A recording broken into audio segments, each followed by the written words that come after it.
বিজ্ঞান আমাদেরকে আজকে বিভিন্নভাবে বলে থাকে যে মানুষের সৃষ্টি কিভাবে হয়েছে, শরীরের বিভিন্ন গঠন নিয়ে বিভিন্নভাবে বিভিন্ন রকম কথা বলতে থাকে, কিভাবে মানুষের শরীর গঠিত হয়েছে ইত্যাদি ইত্যাদি। কিন্তু প্রাণ সম্পর্কে কি বলে? প্রাণের সৃষ্টি কিভাবে হয়েছিল? দেহে প্রাণের সঞ্চার কিভাবে হয়েছিল? এটা কি কেউ সৃষ্টি করেছে বা এমনি এমনি হয়ে গেছে? প্রকৃতই কি এই জ্ঞানের অধিকারী কখনো আমরা হতে পারবো? আপনার কি জানতে ইচ্ছা করে যে শরীরে প্রাণের সঞ্চার কিভাবে হয়েছিল?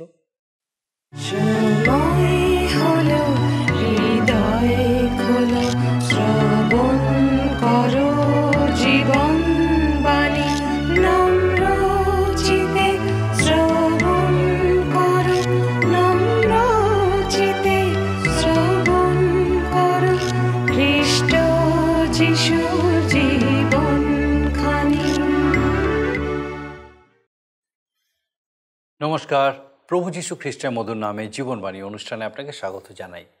পবিত্র বাইবেলের গীত সংহিতা পুস্তক থেকে ধারাবাহিকভাবে অধ্যয়ন করছি আমরা। আর আমাদের গত পর্বে 132 থেকে 136-এর গীত নিয়ে আলোচনা করেছি। আজকে আমরা 137, 138 ও 139-এর গীত অধ্যয়ন করব। ইসরায়েল জাতির ইতিহাসের একটি অন্ধকারাচ্ছন্ন সময় গীত সংহিতা 137 রচনা করা হয়েছিল, যে সময় তারা সুদূর বাবিলে বন্দিত্বের মধ্যে দিন কাটাচ্ছিল। বাবিলের মতো বিজাতীয় ভূমিতে সদাপ্রভুর উদ্দেশ্যে গাওয়া এই গীতটি খুবই বিষণ্ণতাপূর্ণ এবং একটি অভিসম্পদ সূচক রচনা। বাবিল নগরের উপকণ্ঠে ইউফ্রেটিস আর টাইগ্রিস নদীর থেকে বের হয়ে আসা সেই খালগুলির তীরে বসে এই গীত রচনা করা হয়েছে। বন্দিত্বের মধ্যে থাকা জিহুদিরা সেখান থেকে সিয়ন পর্বত বা জেরুসালেমকে স্মরণ করছে। এই গীতে সিয়নের স্মৃতি আনন্দের নয়, তারা চোখের জলে তাকে স্মরণ করছে। গানের বদলে তাদের গলায় কেবল আর্তনাদ শোনা যাচ্ছে। বাবিলের লোকেরা জেরুসালেম মন্দিরে তাদের সেই গানের কথা শুনেছিল, আর তাই তারা বিদ্রূপ করে তাদের বন্দিদশায় সেই গান গাইতে তাদেরকে নির্দেশ দিয়েছিল। কিন্তু কেমনভাবে বাবিলে বন্দিদশায় তারা সেই আনন্দের ও ঈশ্বরের প্রশংসা গান গাইবে, যে গান তারা মন্দিরের প্রাঙ্গণে গাইত? সেই মন্দির আর সেই সুন্দর জেরুসালেম নগর আজ সম্পূর্ণ ধ্বংস হয়ে গেছে।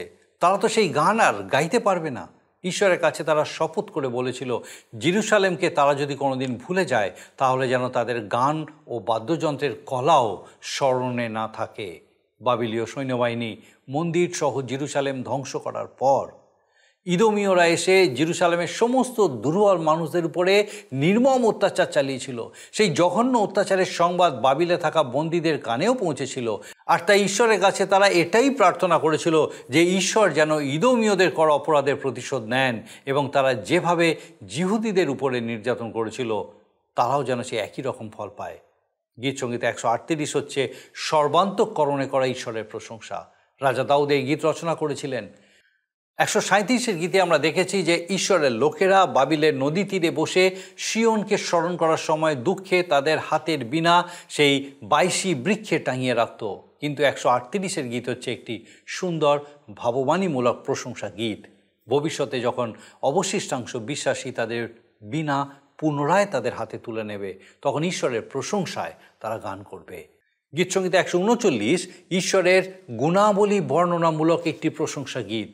ঈশ্বর একই সঙ্গে সর্বজ্ঞ, সর্বত্র বিরাজমান এবং সর্বশক্তিমান। গীতের আরম্ভ তার সর্বজ্ঞতাকে প্রকাশ করে। তিনি আমাদের সবাইকে জানেন, চেনেন। আমরা কি করি না করি সব তিনি জানেন। আমাদের সকল কথোপকথন তিনি অবগত আছেন। ঈশ্বরের এই জ্ঞান আমাদের কাছে অতি আশ্চর্যের, আমাদের বোঝার অসাধ্য। ঈশ্বর সর্বত্র বিরাজমান। স্বর্গ, মর্ত, পাতাল, যেখানেই আমরা যাই না কেন ঈশ্বর সেখানে বিদ্যমান। তিনি তার অসীম শক্তিতে কেবল যে সূর্য, চন্দ্র, গ্রহ, নক্ষত্র সৃষ্টি করেছেন তা নয়, তিনি প্রকৃতির সমস্ত প্রাণীকে জীবন দিয়েছেন। তিনি আপনার, আমাদের প্রত্যেককে এমন সুন্দরভাবে সৃষ্টি করেছেন। গীতরচক সর্বশক্তিমান ঈশ্বরের কাছে প্রার্থনা করছেন যেন তিনি তার অন্তর অনুসন্ধান করে দেখেন যে সেখানে কোনো পাপ বা অপরাধ আছে কিনা। যদি থাকে তাহলে তিনি যেন সেটা পরিষ্কার করে দেন। আসুন আমরা বিস্তারিতভাবে এই গীতগুলি অধ্যয়ন করি। প্রিয় বন্ধু, আমি আপনাদের কাছে গীত সংহিতা পুস্তক থেকে আলোচনা করছি। গীতিকাররা তাঁদের রচনার মধ্যে দিয়ে বিভিন্ন পরিবেশ, কাহিনী, ইতিহাস ছাড়াও আনন্দ, উল্লাস, দুঃখ, অভিশাপ, রোষ, ঘৃণা ইত্যাদি পরিবেশন করেন। আমরা যে গীতটি আলোচনা করতে চলেছি 137-এর গীত, যেটা পুরাতন দিনের কথা স্মরণ করিয়ে দেয়, আবার ক্ষোভে শত্রুদের উপরে চরম অভিশাপ বর্ষণ করে।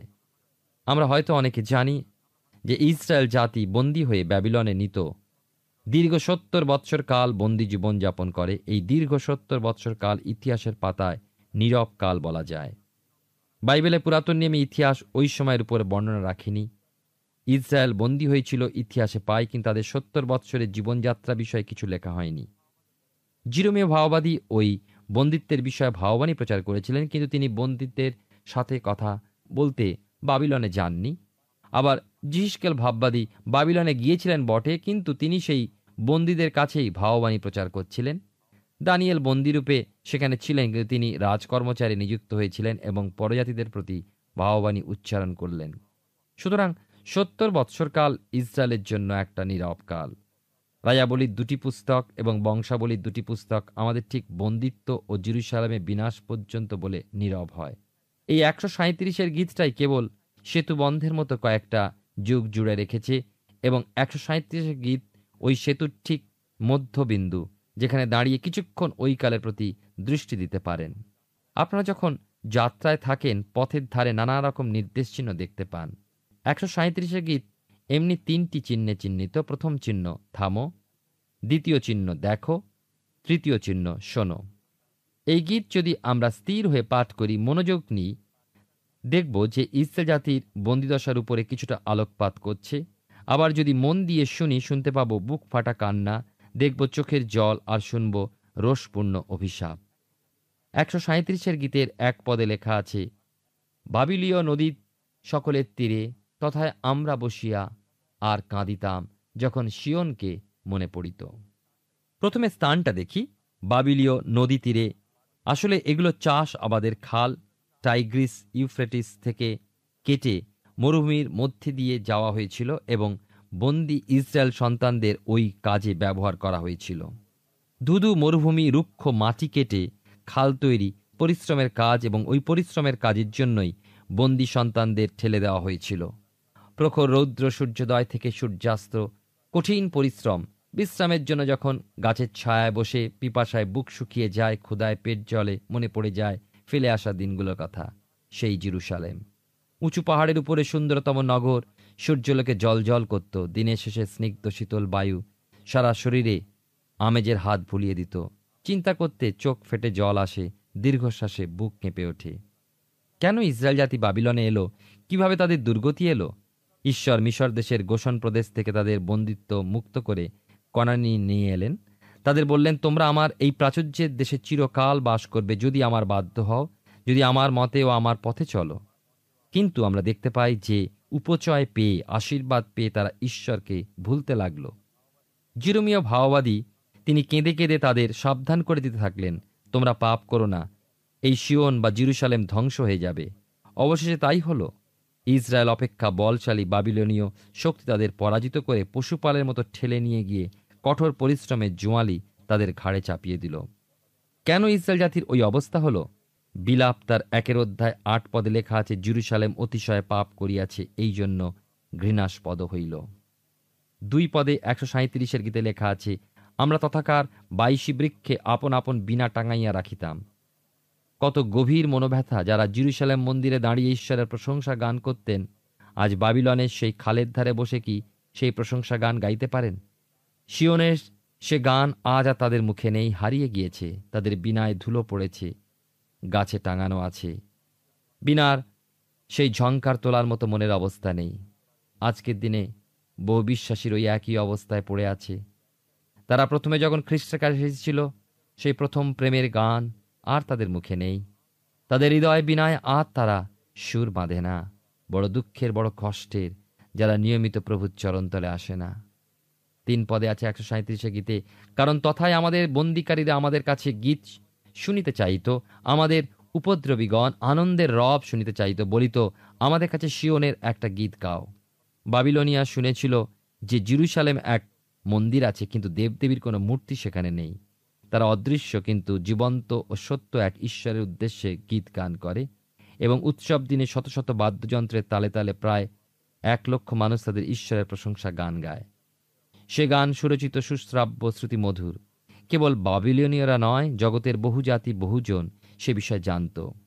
শিবা দেশের রানীও সেই প্রান্ত দেশ থেকে জেরুজালেম এসেছিলেন জেরুজালেমের সৌন্দর্য নিজ চোখে দেখতে ও সুন্দর গান শুনতে। তাই তো বাবিলনীয় মানুষ শ্রমিক শিবিরের কাছে খালের ধারে এসে গান শুনতে চাইছে, কিন্তু আশ্চর্য, গায়কদের বিনা গাছে টাঙানো গানের পরিবর্তে তারা কাঁদছেন। 4 পদে আছে, আমরা কেমন করিয়া বিজাতীয় ভূমিতে সদাপ্রভুর গীত গান করিব। ভারাক্রান্ত হৃদয়, কণ্ঠে কান্না, জড়ানো স্বর। ইসরায়েল সন্তানেরা উত্তর দেয়, সিওনের গান এখানে কেমন করে তারা গাবে? সিওনের গান সিওনেই গাওয়া যায়, কিন্তু আমাদের সিওন আজ কাঁতরার ঢিবি, আমরা গান গাইতে পারবো না। আজকের আমাদের অনেকের অবস্থা তেমনই। আমরা বিপরীত ছবি দেখতে পাই। আজকের অনেকে তাদের দায়িত্ব জগতের মধ্যে ঈশ্বরের প্রশংসা গীত জনে জনে শোনাতে হবে, যেমন প্রতিটি কান সেই প্রশংসা গান শুনতে পায়। ইসরায়েল জাতি যখন মিশর থেকে কনানে চলেছিল, প্রান্তর মাঝে ঈশ্বরের প্রশংসা গান গাইতে গাইতে গিয়েছিল। সর্বপ্রথমে লেবীয়রা নিয়ম সিন্দুক বহন করত এবং ঠিক তার পেছনে পেছনে জিহুদা গোষ্ঠী। জিহুদা নামের অর্থ হল প্রশংসা। তারা প্রশংসা গানের সাথে সাথে এগিয়ে যেত। আজকের মানুষের মুখে ঈশ্বরের প্রশংসা নেই। তার প্রথম কারণ মানসিক ভারসাম্যতা মানুষ হারিয়েছে। দ্বিতীয়ত হতাশা ও নিরাশার আধারে অনেকে ডুবছে। তৃতীয়ত পাপ ছেয়ে ফেলেছে। বাবিলনের খালের ধারে ওরা গাইতে পারল না কেন? কারণ তারা পাপ করেছে। তাদের আনন্দের গান তারা কেন ভুলে গেছে? কারণ তারা পাপ করেছে। আজ আপনার আমার সামনে কিন্তু উৎসাহের বিষয় আছে। প্রভু যীশু খ্রিস্ট আমাদের সকল পাপ তার নিজের উপরে তুলে নিয়েছেন। সুতরাং আমাদের জন্য এই প্রান্তরূপ জগতে গান গাওয়ার বাধা কই? 5-6 পদে আমরা দেখতে পাই যে ওই সকল বাবিলনীয় লোকেদের বিদ্রূপ শুনে ইসরায়েলীয় লোকেরা যে কথা বলল সেটা লক্ষণীয়। তারা উত্তর দিল, আমরা গাইতে পারবো না। তারা প্রতিজ্ঞা নিল, যদি আমরা জেরুজালেমকে ভুলে যাই, আমাদের জীব যেন তালুতে আটকে যায়। ইসরায়েলের প্রতিজ্ঞা, সে জেরুজালেমকে কখনো ভুলতে পারবে না। এইটাই অনুতাপ, তাদের স্বীকারোক্তি। 7 পদে দেখি, হে সদাপ্রভু, ইদোম সন্তানদের বিরুদ্ধে জেরুজালেমের দিন স্মরণ করো। তাহারা বলিয়াছিল, উৎপাটন করো, উহার মূল পর্যন্ত উৎপাটন করো। ইদোম ইসরায়েলের চিরকালের শত্রু ছিল। জেরুজালেমের যখন পতন হয়, ইদোম বাবিলনীদের উৎসাহ দিয়েছিল, আনন্দ করেছিল। আমি জানি না, মন্দকে প্রশ্রয় দিতে আপনি নিশ্চয়ই উৎসাহ দেবেন না। আপনি যদি আপনার সন্তানদের ভালোবাসেন, তাহলে পথের ওই যে কুকুরটা যাকে তাকে কামড়ায়, ওটাকে নিশ্চয়ই আপনার ঘরে নিয়ে গিয়ে পোষবার চেষ্টাও করবেন না। কেননা খুব গভীরভাবে মন্দের বিষয়ে আপনি চিন্তা করেছেন বলেই কুকুরটা বাড়ি নিয়ে যাবেন না। খালের ধারের সেই ইসরায়েলেরা অতি গভীরভাবে মন্দের বিষয়ে চিন্তা করেছিল। তাই তারা চাইছিল যে এই মন্দের প্রতিকারের জন্য ঈশ্বর বিচার করুন। 8 পদে দেখি, ঈশ্বরের ব্যবস্থা কখনো বদলায় না। আমরা যেমন ব্যবহার করব তেমন ফলও পাব। শাস্ত্র বলে, যেমন বুনবে তেমন কাটবে। ইসরায়েলের প্রথম এই প্রার্থনাই করছে, এরা যেমন ব্যবহার করেছে তুমিও এদের প্রতি তদ্রূপ ব্যবহার করো। মথিলিখিত সুসমাচারের 26 অধ্যায় দেখি লেখা আছে, যে সকল লোক খড়গ ধারণ করে তাহারা খড়গ দ্বারা বিনষ্ট হইবে। আমরা এর পরে আসব 138 গীতে। আমরা দেখব এখানে সর্বান্তঃকরণে প্রশংসা গান। আর তারপরে আমরা 139 গীতে যাব, ঈশ্বরের গুণাবলী স্মরণ করে প্রশংসা গান। 137 গীতে আমরা দেখেছি যে ইসরায়েল সন্তানদের বিনা বাবিলনে খালের ধারে গাছে গাছে টাঙানো। সকাল সাঁঝে ঝংকার শোনা যায় না, না শোনা যায় কণ্ঠস্বর। তারা গান ভুলেছে, সুর হারিয়েছে। যা আছে তা হলো বিলাপ ও কান্না। তাদের মুখে হাসি নেই, অন্তরে আনন্দ নেই, আছে উচ্ছ্বাস, নিরাশা ও হতাশা। 138 গীতে আমরা দেখছি বাদকদের হাতে বীণা, গায়কদের কণ্ঠে সুর। 138 সংখ্যার গীতটা দাউদ রচিত। দাউদ এই কথা বলে গীত আরম্ভ করলেন, আমি সর্বান্তঃকরণে তোমার স্তব করিব, দেবগণের সাক্ষাতে তোমার কীর্তন করিব। সর্বান্তঃকরণে স্তব করব অর্থে মনে আর কারো কোনো স্থান থাকবে না। আমার মুখ দিয়ে কেবলমাত্র তোমার প্রশংসা ও গান হবে। একজন তার অভিজ্ঞতার বিষয় লিখেছেন যে তিনি যখন জেরুজালেমে গিয়েছিলেন, তিনি লক্ষ্য করলেন যে প্রাচীন জেরুজালেম নগরের প্রাচীরের ভগ্নাবশেষ আজও কিছুটা আছে এবং জিহুদরা ইদানিং ইসরায়েলীয়রা ওই প্রাচীরের কাছে গিয়ে প্রাচীর ছুঁয়ে দাঁড়িয়ে দাঁড়িয়ে কাঁদছে। কিছু লোক প্রার্থনা পুস্তক থেকে আবৃত্তি করছে, আবার কিছু লোক প্রাচীরে মাথা ঠুকছে। ওই ভদ্রলোক লিখেছেন, আমি দেখলাম তারা যা করছে তার প্রায় সবটাই আচার অনুষ্ঠান, অন্তরের নয়, কিন্তু ওষ্ঠের বিলাপ ও ক্রন্দন। ভবিষ্যতে কিন্তু যাকবের মহাক্লেশের দিন যখন তারা পার হয়ে আসবে, সেদিন কিন্তু সত্যি সর্বান্তঃকরণে স্তব করবে। সেই যাকবের মহাক্লেশ হলো তাড়নার দিন, খ্রিস্টারি যখন আসবে এই পৃথিবীতে। আমরা কি সর্বান্তঃকরণে তার স্তব স্তুতি করবি, আরাধনা করে কি থাকি? 2 পদে লেখা আছে, তব পবিত্র মন্দিরের অভিমুখে প্রণিপাত করিব, কেননা তোমার সমস্ত নামাপেক্ষা তুমি আপন বচন মহিমান্বিত করিয়াছ। কথাটা এইভাবে রাখতে হবে, ঈশ্বরের বাক্য ঈশ্বরের মতোই উত্তম। অর্থাৎ ঈশ্বরের কথা ও স্বভাবে কোনো পার্থক্য নেই। ঈশ্বর যদি বলেন হ্যাঁ, তো সেটাই হ্যাঁ, যদি বলেন না, তো সেটাই না। একটা প্রবচন আছে, যেমন লোক তেমন কথা। তোমার সমস্ত নামাপেক্ষা তুমি আপন বচন মহিমান্বিত করিয়াছ। গীতিকার বলছেন, তোমার সমস্ত বচন পূর্ণ করেছ। কেমন করে? 3 পদে তিনি বলছেন, যেদিন আমি ডাকিলাম তুমি আমাকে উত্তর দিলে, আমার প্রাণে শক্তি দিয়া আমাকে উৎসাহযুক্ত করিলে। 4 পদে আছে, সদাপ্রভু পৃথিবীর সমস্ত রাজা তোমার স্তব করিবে, কারণ তাহারা তোমার মুখের বাক্য শুনিয়াছে।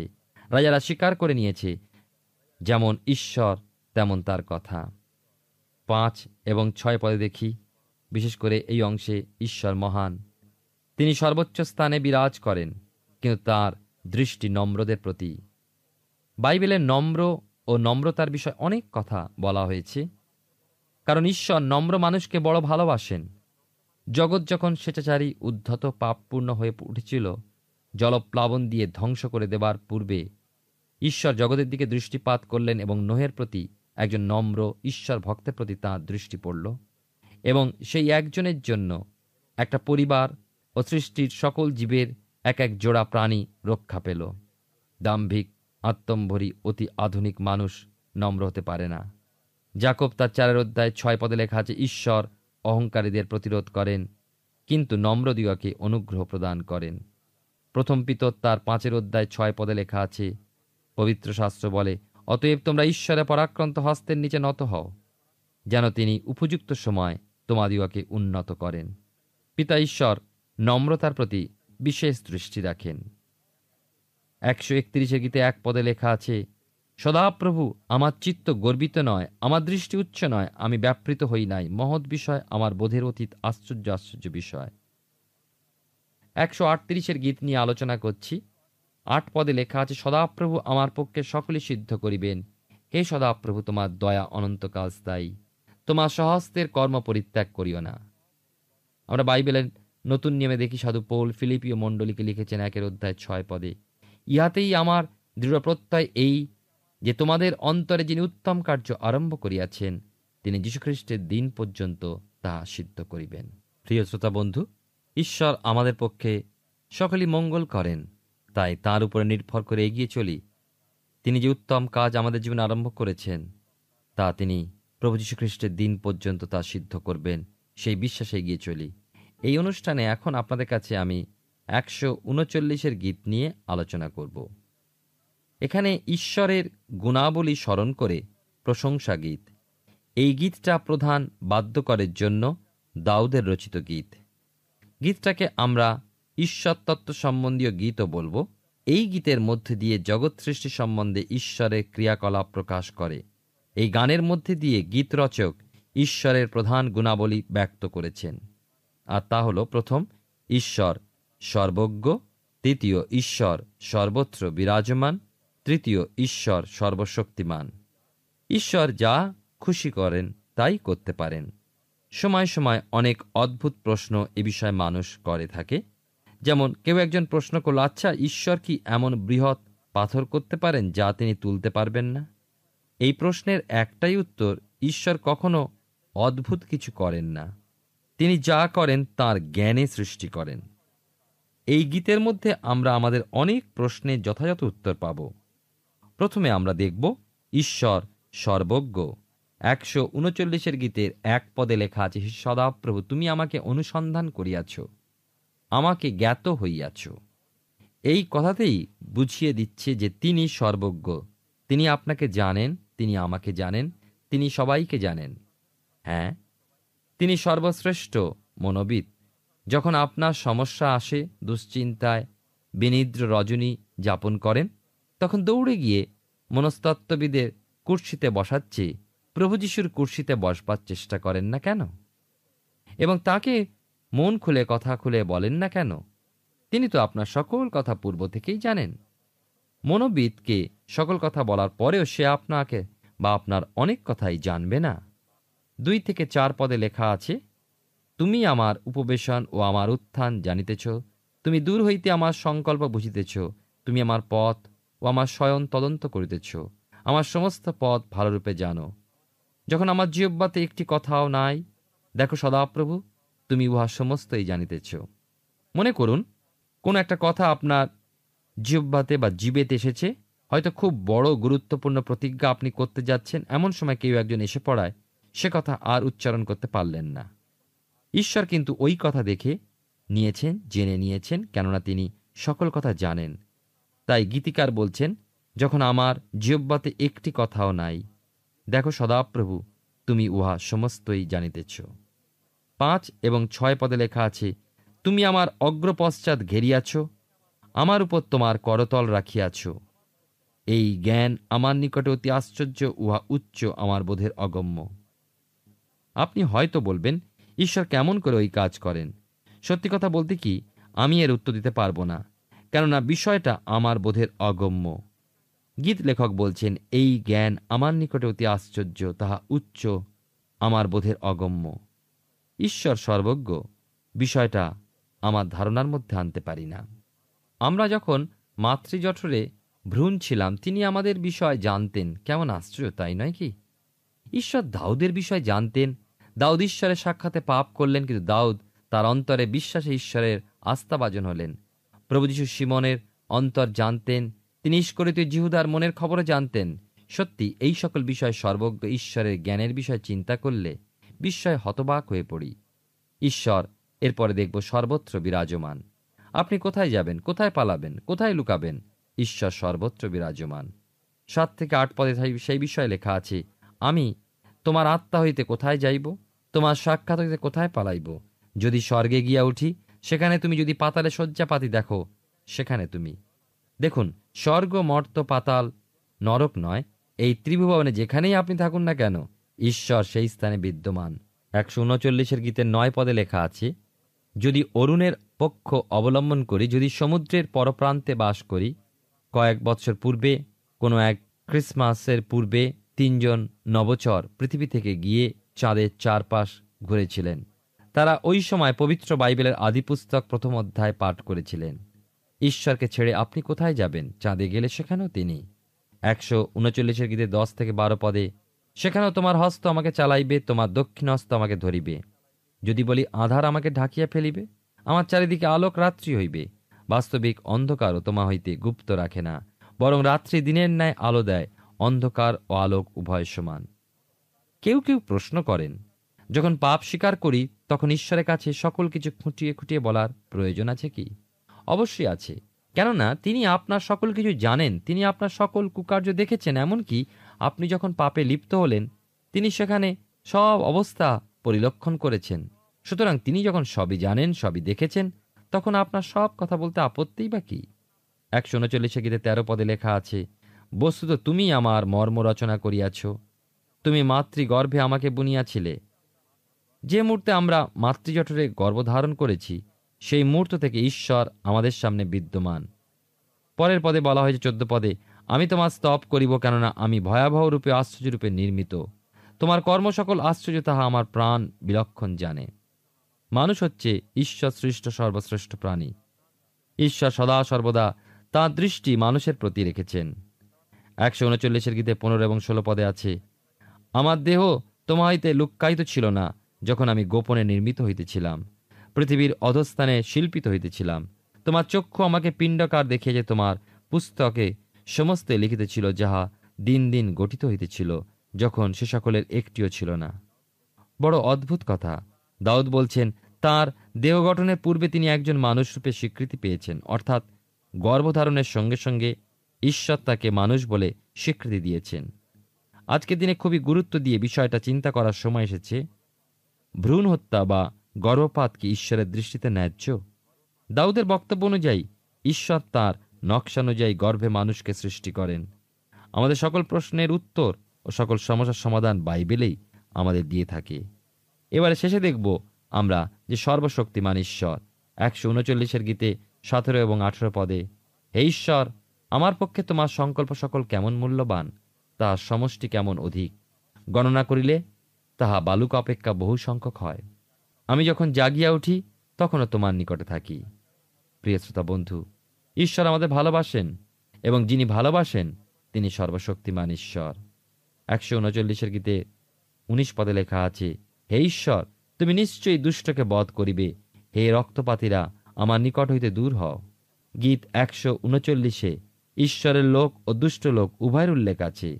ঈশ্বর বলেছেন তিনি দুষ্টের বিচার করবেন এবং ঈশ্বর ভক্তের প্রার্থনা শ্রবণ করবেন। আসুন আমরা সর্বজ্ঞ, সর্বস্থানে বিদ্যমান ও সর্বশক্তিমান ঈশ্বরের প্রশংসা করি। ঈশ্বর আপনার জীবনে মঙ্গল করুন। আমরা সুন্দর 3টি গীত অধ্যয়ন করলাম।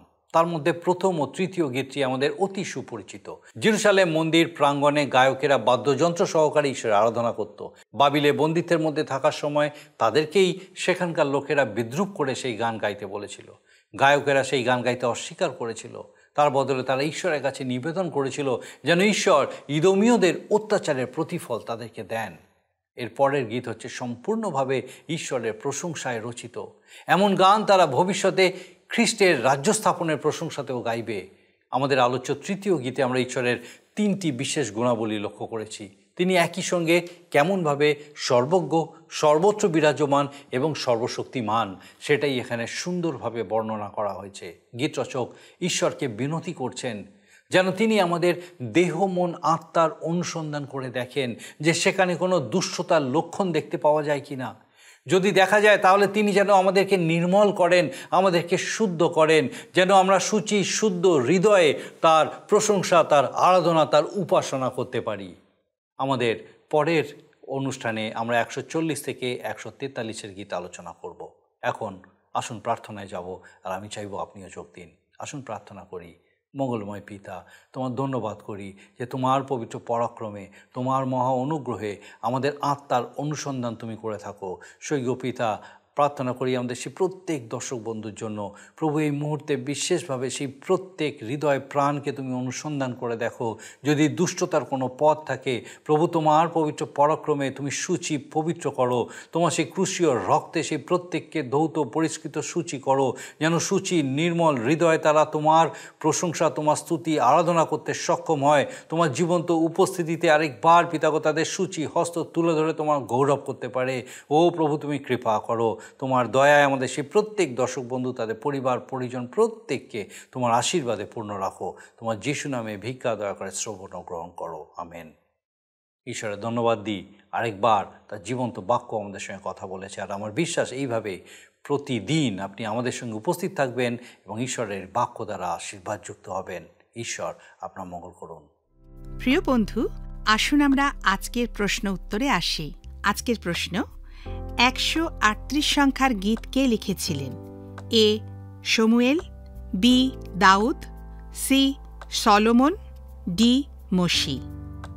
বন্ধু, এই প্রশ্নের উত্তর আগামীকাল সন্ধ্যা 6টার মধ্যে option A, B, C, D সহকারে আপনার নাম ও সম্পূর্ণ ঠিকানা সহ 9433497235 এই নম্বরে SMS বা হোয়াটসঅ্যাপ করুন।